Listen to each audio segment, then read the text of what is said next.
नमस्कार दोस्तों, स्वागत है आप सभी का मेरे YouTube चैनल किस्सों का कारवां पर। मैं हूं आपका दोस्त आनंद और लेकर आया हूं आपके लिए इतिहास की एक और कड़ी।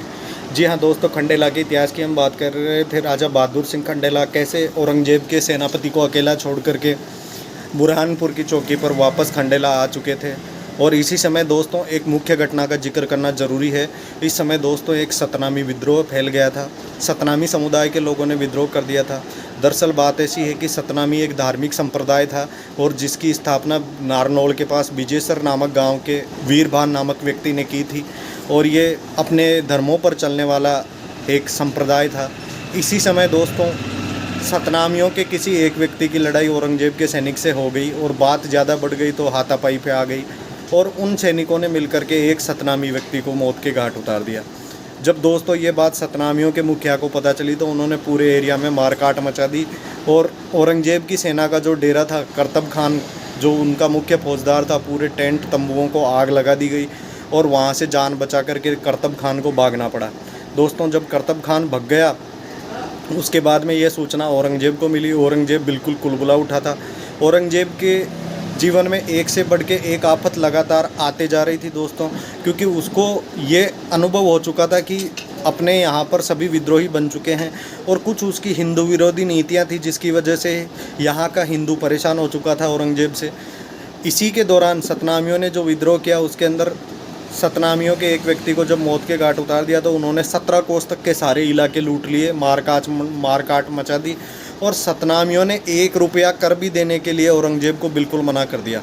और जब 1 रुपया कर देने के लिए मना कर दिया तो इसी मौके का फ़ायदा उठा करके दोस्तों बाकी के पड़ोसी राजाओं ने भी कर देने से मना कर दिया, जिसमें खंडेला भी एक राजा था। खंडेला के भी एक राजा थे बहादुर सिंह जी, जिन्होंने भी कर देने के लिए मना कर दिया। और जब ये कर देने के लिए मना कर दिया गया तो औरंगजेब कुलबुला उठा। उसने अपने 2 सैनिक भेजे वहाँ पे। एक सैनिक को 500 अश्वारोही टोली दे करके भेजा और एक हमीद को उसने तोपखाने दे करके नारनौल भेजा। जब तोपखाना और 500 अश्वारोहियों की टोली आई तो दोस्तों ये विद्रोह, अब आप इससे अंदाज़ा लगा सकते हो, ये 15 मार्च 1672 को शुरू हुआ था और औरंगजेब को इसको दबाने के अंदर 7 अप्रैल 1674 तक का समय लग गया। दोस्तों एग्जैक्ट 2 साल का समय औरंगजेब को इस विद्रोह को दबाने में लगा।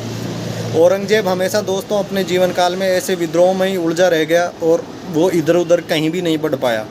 और सतनामियों के विद्रोह को दबाते दबाते उसको अपनी नानी याद आने लग गई थी और इसी का फ़ायदा उठा करके खंडेला के राजाओं ने भी कर देने से मना कर दिया। अब खंडेला औरंगजेब के कोप का भाजन पूरे तरीके से बन चुका था।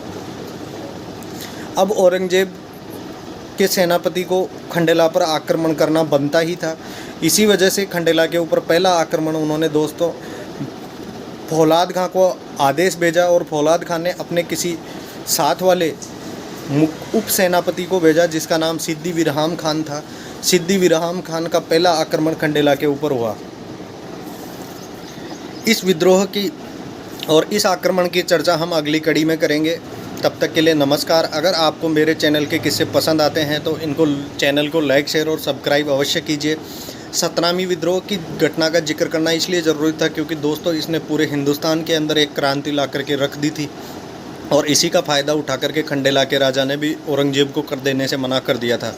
इसके बाद ही औरंगजेब के कोप का भाजन खंडेला बना और खंडेला के ऊपर पहला आक्रमण सिद्दी विरहाम खां, जो कि नारनौल के फौजदार फौलाद खां के आदेश पर आया था, उसने एक छोटी टुकड़ी देकर के खंडेला पर भेजा था। इसका आक्रमण का जिक्र अपन अगली कड़ी में करेंगे।